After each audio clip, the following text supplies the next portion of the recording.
Assalamualaikum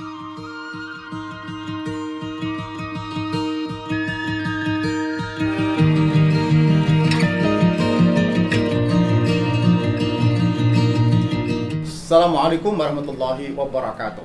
Alhamdulillah, wassalatu wassalamu ala rasulillah wa ala alihi wa sahbihi wa mawala. Allahumma salli ala Sayyidina Muhammad wa ala ali Sayyidina Muhammad. Pemirsa yang kami hormati, puasa kali ini kita harus ibadah di rumah. Tidak perlu resah, monggo mari kita nikmati, kita syukuri, kita lakoni. Senyamang sekalian kita mencari solusi langit out of the box. Di saat banyak orang mengandalkan solusi bumi, physical distancing, pakai masker, kemudian cuci tangan, tentu baik-baik saja. Tetapi perlu ada keseimbangan, yaitu berharap keajaiban dari langit. Senyampang di bulan puasa, bulan yang penuh dengan ampunan Allah. Saatnya kita menjemput keajaiban langit dengan memperbanyak doa, memberi, peduli, dan sedekah.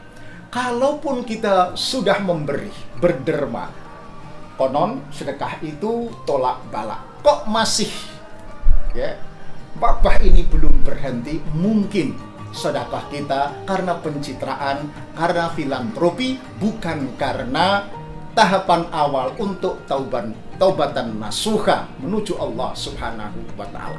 Mungkin banyak kita sudah berdoa, mungkin doa kita kurang yakin, sebagai keimanan kekuatan kita kurang positif. Nah, tampaknya kita perlu belajar dari teman-teman kita di London, para mu'alaf. Di poster-poster mereka tampak demikian yakin bahwa pisau tidak membunuh Ismail, ikan tidak memakan Yunus, lautan tidak menenggelamkan Musa, api tidak membakar Ibrahim. Be with Allah, Allah will protect you. Selalulah bersama Allah, maka Allah akan melindungi kamu. Demikian keyakinan mereka. Nah, perbedaan faham yang mempertentangkan ibadah di rumah versus ke masjid mestinya tidak perlu dipertajam, kalau sungguhnya kita hanya berpindah dari sunnah ke sunnah yang lain. Ketika kondisi aman, kita disunnahkan untuk sholat di masjid, tetapi ketika kondisi wabah dan menakutkan, hadis yang lain menyebut sunnah untuk beribadah di rumah. Segi dua-duanya sunnah, tak perlu dipertentangkan secara diametral. Tidak tepat pula membandingkan atau tidak komparabel. Ke pasar, ke ATM bisa, masa ke masjid nggak boleh? Itu berbeda, sesuatu yang tidak bisa dibandingkan. Ketika tidak ke masjid, maka masih ada alternatif, yaitu sholat di rumah, sama-sama baiknya.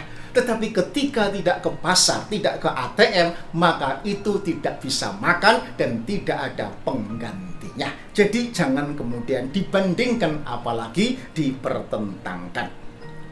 Jangan pula ada perasaan bahwa, aduh, kalau tidak ke masjid itu rasanya gak enak. Nah, ibadah tidak boleh pakai ilmu. Ada aturannya. Jangan punya perasaan gak enak kalau tidak tarawih ibadah ke masjid. Jangan begitu. Kenapa? Ibadah harus pakai ilmu, pakai aturan, tidak main perasaan. Sungguh, ibadah di rumah di kala seperti ini tidak kurang pahalanya.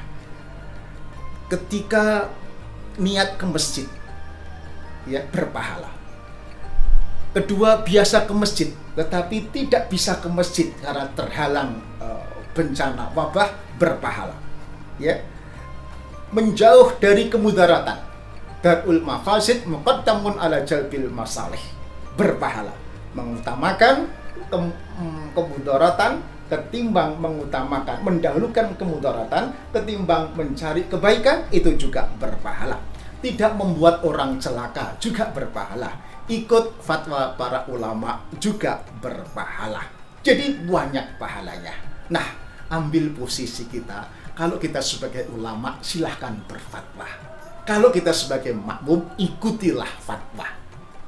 Jangan Orang bilang tengah, ya kan? Tengah itu nggak nurut, yo ngeyel, gitu. Padahal dia bukan ulama. Islam memuliakan kehidupan dan kemanusiaan melebihi ketaatan ritual. Jika sekiranya ibadah kolektif atau jamaah di masjid mengancam kehidupan dan kemanusiaan, Rasulullah SAW memberikan keringanan untuk melaksanakan ibadah di rumah bersama keluarga. Assalamualaikum warahmatullahi wabarakatuh.